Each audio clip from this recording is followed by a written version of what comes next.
welcome back from that ridiculous commercial. Wasn't that fun? It probably wasn't because I made it. But this is called the Black Jesus Podcast, and we are going into a segment called Sin Management. I love, by the way, I just have to say, I love the fact that even heaven has commercials. Absolutely. Right? Oh, my God, heaven has commercials. Come on down to heaven. Jesus is waiting. Jesus is like, we've got to pay for this shit. Yeah, we need your money. Don't ask. No questions. Oh my God. I feel like we're going to have to go door to door and be like, do you have a moment for Jesus Christ, our Savior, today? No, we have to do it for Black Jesus, our daddy. That's what you got to do. That's when you get the money. Speaking Thank you, daddy, Brother Noel. bye, daddy. Bye, daddy. Bye, daddy, Noel. But we're going to talk about what's going on in Las Vegas and what is not going on in Las Vegas, which it's not a lot of shows with a lot of dignity or respect for women or pretty much anyone in Las Vegas. You know, I feel like I'm not seeing the professionalism that I should be seeing, especially in comedy. I said comedy. Oh my God, comedy. My goodness.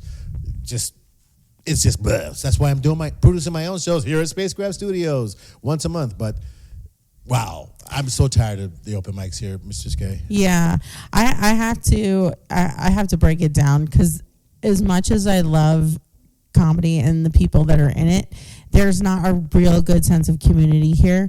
And I think every different scene has pockets of like good people wherever you go, because I've been to many different scenes. I've been to the East Coast New York scene. I've been to Texas, seen the scene there. You know, I did a whole tour. Pittsburgh, oh my God, was like my favorite place to do comedy because of the people that were in it, but also just because there was so many different people that were in it. It didn't really matter. It was just like, yeah, go talk your shit. Go talk your shit. That's basically what the Las Vegas comedy motto is. It isn't go write your jokes. It isn't go follow with setup with punchline. It's go talk your shit. And I am so sick of go talk your shit. Oh, by the way, we can get up if we want to. I'm getting up on that one. I'm so sick of go talk your shit because there's so many racists, so many idiots, so many morons that talk their shit, and it's pretty much literally just caca, poo-poo, just dung. They're just dung flying out of their mouths, and we're calling it comedy. I don't think so. It's Miss K, when's the last time you went to a comedy show or open mic? The one we just filmed. You mean? Oh, oops, sorry. Hello. Sorry. The one we just filmed. Honestly, that was the last one we've been to. But before that, honestly, I went to a very terrible one, and it wasn't terrible because it was small. It was terrible because of the attitude of the comics. More on that. Expound on that. As a person who she's not a comedian. I'm not at all. She could be. She's more our Quinta Brunson of our Abbott Elementary. She's going to be starring in Vegas Elementary very soon. Right here. Okay. President Quinta Brunson. We're going to call the character Quinta Brunilda. I'm kidding. But we'll call it something close. But anyway, Miss K, expound on what you mean by bad comedy. Because we can say it all day. We want to hear from somebody who's not used to being around comedians or comedy. Or anything. Yeah, I don't want to No, do it. This is what this is for. Be honest, that's all. Okay, no, bad comedy for me, I guess it's not even the comedy itself, it's just the person. Does that make sense? Yes. Because, like, two people can say the same joke. You and you can say the same fucking joke, deliver it the same way. But for some reason, if I think you're an asshole, or if I know you're an asshole, you're not funny. It doesn't fucking land the way it will land with you. If I can't explain it. Doesn't make sense. She's self-depreciating if she does it in a way that's not mean to the crowd or mean to anybody else except herself. Yeah, it's like a Chris Rock. Well, I think it's because we're very blessed to be living in the city of Las Vegas, because anywhere you go, there are people that are there to see a show. Right. We have literally legitimately highways, an audience. Well, bodegas, we have audience everywhere we go. Taco stands.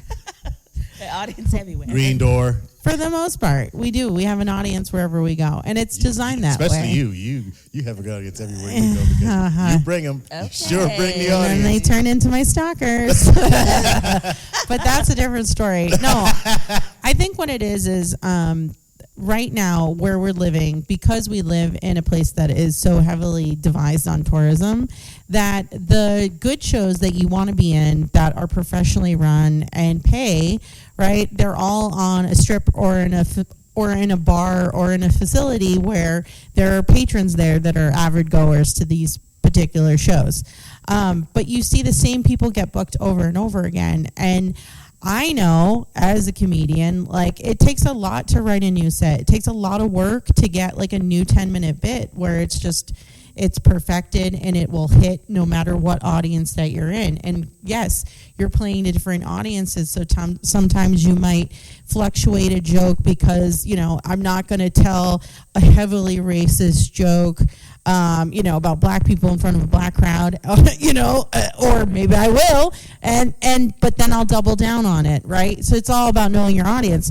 But the thing is these professional shows that are on the strip or in these places, it's the same 3 guys a night because the audiences are different 3 times a night. So there's no reason for them to get better. There's no reason for them to write new jokes. Why? Because they can tell the same jokes that they've always told because the audiences are different. There's no progression or climb. Like when I was in LA, right? It was, you do this mic, right? If you do really well on this mic, we give you a spot on the show. If you do really well on the show, you promote, you bring people out, then we'll give you more time on this show, right? Or it opens you up doors to work on different shows, and then you network. We're a very large, small town, and it's only so many people that have shows, and the reason why there's only so many shows is because people like you come out who have never been to comedy and go, that was terrible. and then you go to the establishment and you're like, I don't want to be here. I don't want to spend my hard-earned money on drinks or food because that guy's an asshole and he's talking shit rather than being funny. Exactly. This is the biggest problem of Las Vegas comedy. The assholes who think that just being an asshole is the comedy. They think that just having an asshole attitude, and they don't really need jokes. I could just be this asshole, and I can make people just come my way. Like, no, bro, you have to work at it. The work is what they don't put in. They fail to write new material. Like you said, they do the same shit over and over again.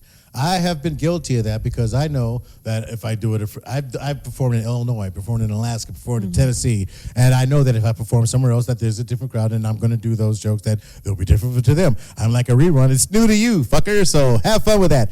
But here in Vegas, when you're part of a group that's not that big, Las Vegas comedians, that group is not that big. There are a lot of open micers, and there are very few comedians, and those comedians need work as well. And that's what I want. I want to do with these shows, with the shows that I'm putting together. I want people to know that this is, 1, their training ground, and 2, they have to be professional as well, and they have to do something different in every single show. I will put on every single show, and I know that you're going to do something different every single time, or at least something relatively different each time, because you are a professional. You have written material, and you've done the work. And people disrespect you, and it pisses me off every time I see it. Mistress K is one of the hardest working comedians I've ever seen, and one of the funniest, a great producer, a great host, and she knows how to pick those who are also Jesus good hosts. to say all these things. Hey, this chick ain't paying me shit, okay? And if she didn't even try it, I wouldn't take it because she would need it more. Yeah, right? I mean, she works a lot harder for those dollars. It's like a shake weight, so big. See, that's why she's here. I love it. I'm talking. Okay, Miss K, what is your thing? What is the thing that you think that we have to use sin management on? Shit. Just be honest. The whole industry. I mean, it's not just comedy. It's the acting, the modeling, the attitudes. When I meet people on set and they're like, "You need to have thick skin and don't be so fucking sensitive." You know what I told a motherfucker? I don't give a fuck how thick my skin is, bitch. Don't talk to me that way. You're just using that as a fucking excuse to treat somebody how the fuck you want, because Bitch, that's gaslighting. Hello? Big time. I am a student of psychology, motherfucker. You're gaslighting the shit out of me. You're telling me don't trip out on what the fuck I'm telling you. Stop tripping, stop being crazy, and I could just insult you and say whatever the fuck I want because you need to have thick skin in this industry. Because, baby, if you don't, you're not going to make it. Well, I think that's going to change pretty soon because, you know, Hollywood 2.0 is now moving out here. They're breaking land in Summerlin. Yes. Sony Studios with, you know, what's his name? Mark Wahlberg from my town. They're going to be putting all these brand new studio sets in this town. So I think that a lot of people that are here right now are going to have a very rude awakening because the mediocre shit that is happening right now and is celebrated when real, true, talented and people come into town in such a flux, like these people that have been doing the same thing over and over again are going to have to move over, or they're just going to get kicked out because these new people are going to be like, there's no opportunity, so we're just going to make them. And I'm really looking forward to that because then I can, you know, I'm always looking for new talented people because my shine is not dimmed by other people's light. Right. So I'm looking forward to that, but I'm also looking forward to the fact that there will be more opportunities because what happens now is that clubs are only open so many hours, right? There's only so many shows, so many spots. And as a woman, right, like most of those spots that are given to women are women that are barflies. They hang out at the place long enough and then they get a 5-minute spot, which is wonderful. However, they're never put on a poster. They're never promoted. They're not getting paid for these 5-minute slots. So it's like you're hanging around to get these crumbs. And it's just like, I need a full meal, okay? Like I don't do crumbs, okay? Like I eat, okay? Like I need to eat something This woman substantial. eats. I've seen her eat. It ain't pretty. And she needs her food. And so do I, and so does she. So does every single entertainer in Las Vegas. But see, the thing is, I'm sorry to interrupt. I'm humble, though. That's the thing, though, because as a film producer, I work with a lot of people that I don't even know who the fuck they are, and they want me to pay them like they're Brad Pitt. I don't know you. Right? I need you to work hard, bro, and show me what you're worth. I've been to California and traveled like 4 times in 1 week for fucking free. I'm talking about gas. I paid for my own lodging just to be in some goddamn terrible movie that they didn't even pay me for. And I didn't complain. I went in this motherfucker happy, broke as shit. And that's how you stay humble. And then when I get these paid gigs where I meet wonderful people, it's like, oh, I deserve that because I humbled myself and I worked for free. Not that I'm saying you have to. I know it's hard in America right now. It's always been hard, but it's really hard in the economy and can't nobody afford to eat free. But, I mean, a breadcrumb is still better than nothing. A breadcrumb is still better than nothing. Slow motion is better than no motion. And you must be willing to accept slow motion because everybody that we know that around here, they think that they could just jump right into it. Oh, they're going to be superstars. They're going to make millionaires. They're going to make all that money. And they're so disappointed in 6 months to a year when they don't do a damn thing and then they just quit. Well, I think it goes back to what we were talking about earlier is that everybody expects to get paid. Sure, I love that. I want to get paid too. Yeah. But you have to look at the business of what it is that you're selling, right? Like if I'm putting you on a show, the bare minimum, if I put your face on a poster on my platform, that means that I took time out of my life to promote you on a poster. And if you don't put that poster out or reshare it or tag my business, why should I pay you? You've given me zero effort.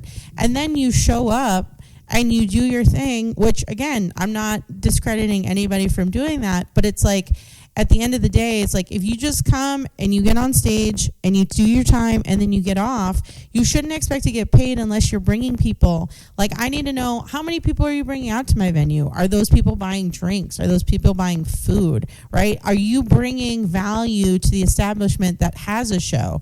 And that's what a lot of people are not doing in these places. And you can see it. You can go out to any of these nights, night after night.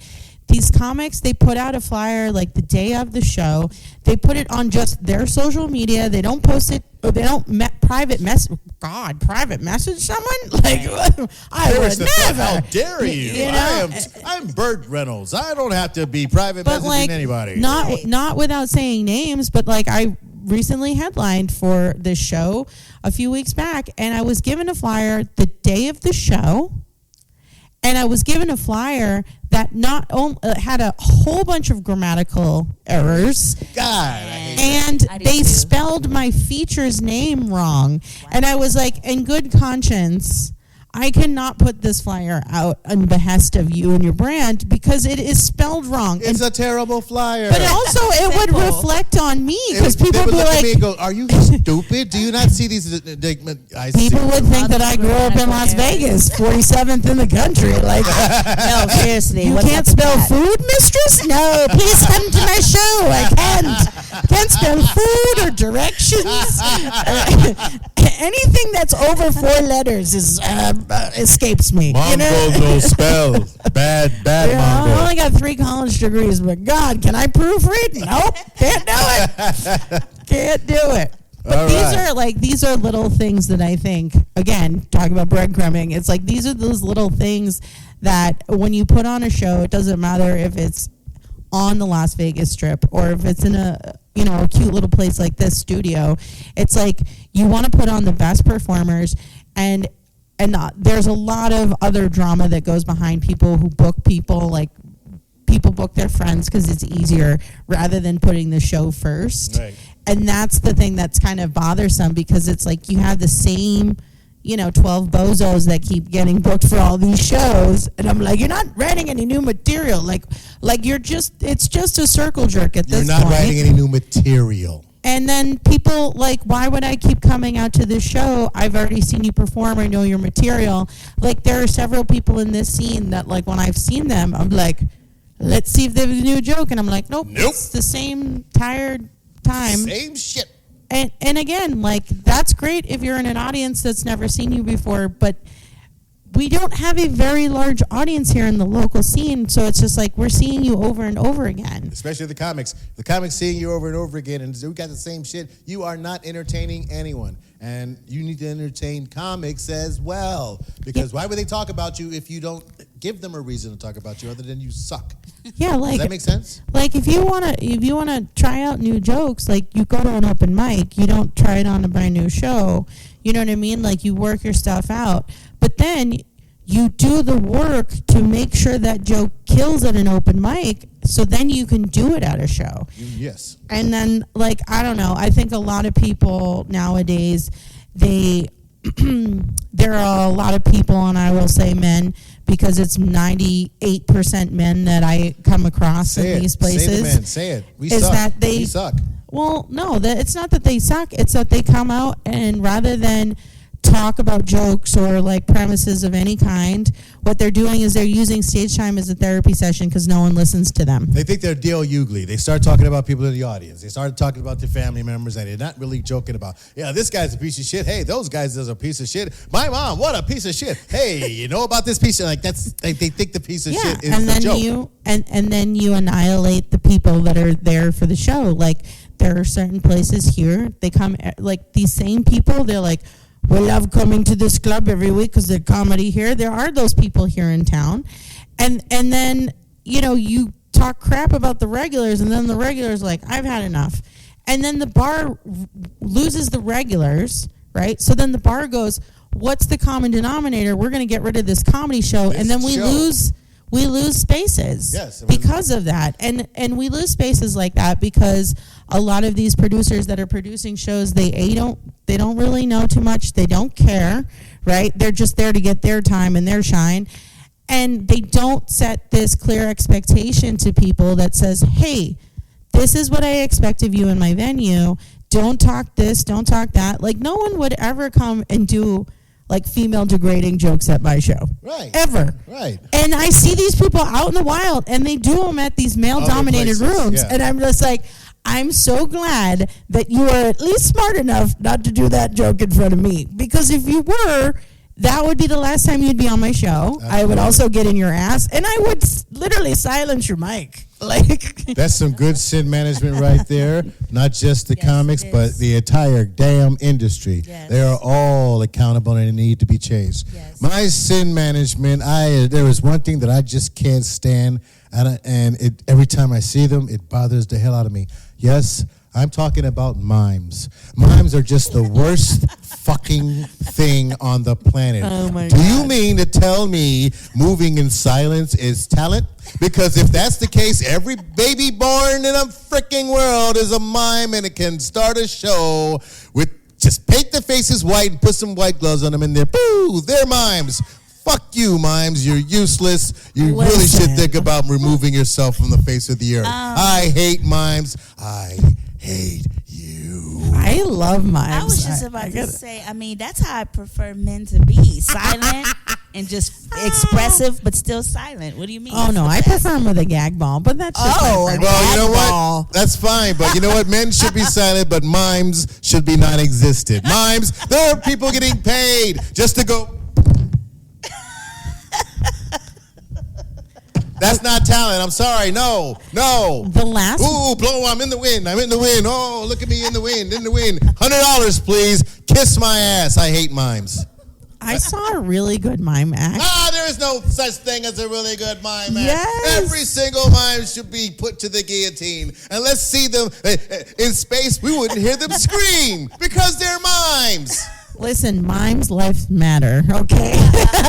Not in my dimension. I will freaking You know. murder a mime a day if I could. It's And a I will silent protest. I will kill them softly. I will kill them softly. It's They'll a be like, silent protest. You know, they'll accept mimes' lives matter before they accept Black lives matter. right. They'll be like, you know what, mimes' lives do matter, not Black lives. They will though, step. you know. They will step in front of a mime going before they step in front of a black guy. Is it considered whiteface if they're a black mime? Oh, Me and you got to talk after this. But this has been fun. But we got to take a little break for another awful commercial. This is Black Jesus Podcast on the Renaissance Channel. woo! Stop it.